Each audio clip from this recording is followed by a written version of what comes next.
The reality is that we're not clean and green, we're a bit dirty and brown, and we're not 100% pure. The brand is hugely important, not just to the products, and not just to us differentiating ourselves in the world market, but it's also how we identify ourselves as a nation.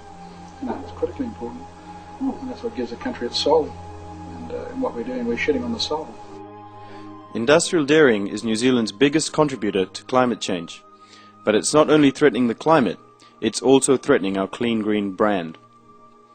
Tens of thousands of hectares of forests have already been felled to make way for corporate farms. Another 500,000 hectares is at risk, over 7 times the size of Lake Taupo and a quarter of the nation's total plantation. The conversion of forests to large-scale dairy farms serves as a double whammy for the climate. It destroys forests and replaces them with one of the most greenhouse gas-intensive forms of land use. Nitrous oxide emissions, mostly caused by the use of chemical fertilizer on industrial farms, now exceed all the emissions from road transport in New Zealand. Nitrous oxide is a greenhouse gas 300 times more potent than carbon dioxide. Thousands of people are losing jobs in New Zealand's boom and bust drive to corporate dairy. Others are finding their lives affected in other ways. Kevin O'Toole lives on a neighbouring property to this land in the central North Island, where Landcorp is axing 25,000 hectares of pine. He says trees, birds, hunting spots and good soil drainage are becoming things of the past, and that the land will never recover. I think it's too bloody late. I think it's too late.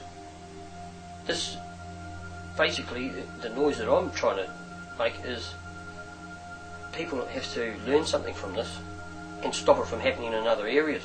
The rampant corporatization and intensification of dairying is not sustainable and not in line with how we market ourselves offshore. If we continue down this path, we're essentially shooting ourselves in the economic foot. It's very important in the future, as we're seeing consumers around the world wanting low impact type of produce, especially on the climate. And if New Zealand's not careful, they will lose that advantage, and they will find that the markets will start to close internationally to them. Particularly in the central North Island, intensive dairying is also having a hugely negative impact on an equally important sector, tourism.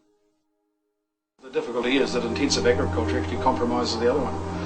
If New Zealand is building a brand around its 100% pure, clean and green brand, all of the components of industry that have an ability to affect that should be monitored and measured and managed to not compromise it.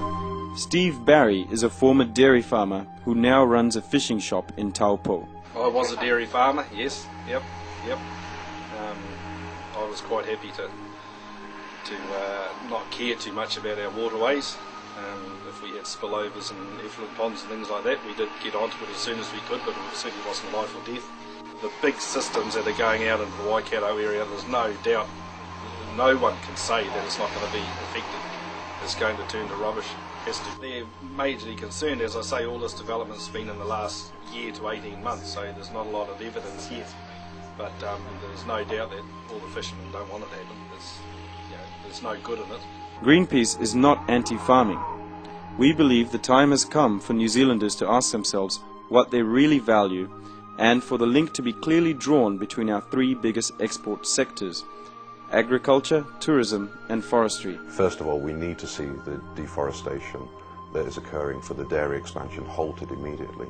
Secondly, we need to see all of agriculture brought into the emissions trading scheme that has been set up in New Zealand to help incentivize new alternative methods of farming that help reduce the emissions. And in the longer term, what is needed is a comprehensive policy package that helps and supports farmers move to less intensive farming and over to more sustainable, low emission farming, which is going to be good for the farmers, it's going to be good for New Zealand, and it'll be good for the clean and green brand of this country as well.